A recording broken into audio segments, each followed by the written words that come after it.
So I'm here to talk about how do you plan in conservation. We normally don't have enough money. What do we decide to do? So the key concept is triage. It's been used in medicine, particularly after battles where there's lots of injured people. And the basic idea is to identify the group of people that are so ill you can't really do anything about that.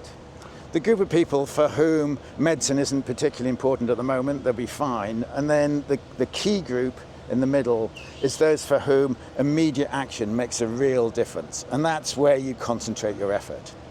So many people have suggested we should be doing the same in conservation. I'm here with Hugh Possingham, who's thought a lot about this topic.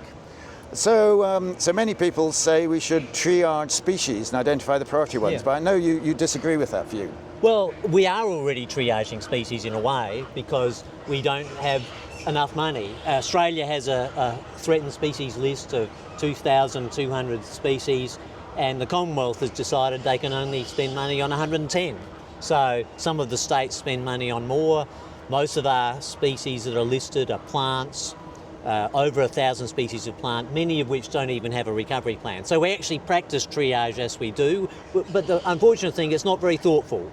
So which species we choose to spend money on or prioritise is really just an accident of some individual being interested, or the government thinking it's cute and fluffy or nice, or they can't do any, they can't abandon that species. It's not a thoughtful process. So a long time ago we've invented these approaches that says let's be very thoughtful and deliberative about where we invest our money. And of course you can't actually do a species, you can only do an action. So then you realise that you can only prioritise actions, and some actions help multiple species. So how do you then assess how effective an action is? Yeah, so the most important thing about an action is three attributes. It has a benefit, it has a cost, and it has a probability of success. And so quantifying benefit, of course, is all about evaluation. Mm-hmm. If we remove the foxes from this area, how many ground nesting birds will do better? So we can quantify the benefits to malleefowl and quail. Then there's a cost. We know the cost of many of these things. Unfortunately, conservationists haven't often been good at tracking costs. Mm-hmm. And then sometimes our actions fail. So we might put up a predator-proof fence, or we might do a weeding program for lantana, and we realise that we're fighting a losing battle, so we lose. So in fact, we proposed this simple cost-effectiveness formula, benefit times probability of success divided by cost, which is just glorified shopping. And that formula, which everybody uses every day when they go shopping for food, has been adopted by New Zealand and New South Wales, and they pick the actions that will deliver the biggest benefit, and therefore they're effectively triaging not species, but they're choosing what's the best action to do in a particular place that will give the biggest benefit to nature. So, but there are species that we just we like. There are some species that are more attractive than others. So how do you allow for that? So one way of doing that is taxonomic uniqueness. So some species are amazing, like platypuses and echidnas. If platypus went extinct, we're not going to get a new platypus coming back. Mm-hmm. So sometimes it's how unusual they are, but here we are surrounded, you can hear them probably, the little black flying foxes as we speak. They're going a bit crazy now. Yeah. And they're the kind of things that are so important for big flying foxes in Australia.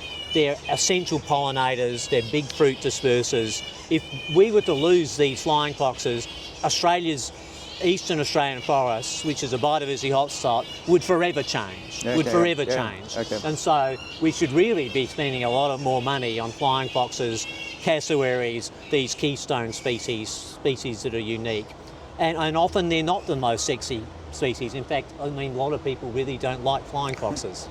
So you have this prioritisation process, but does it work? So you mentioned New South Wales and New Zealand.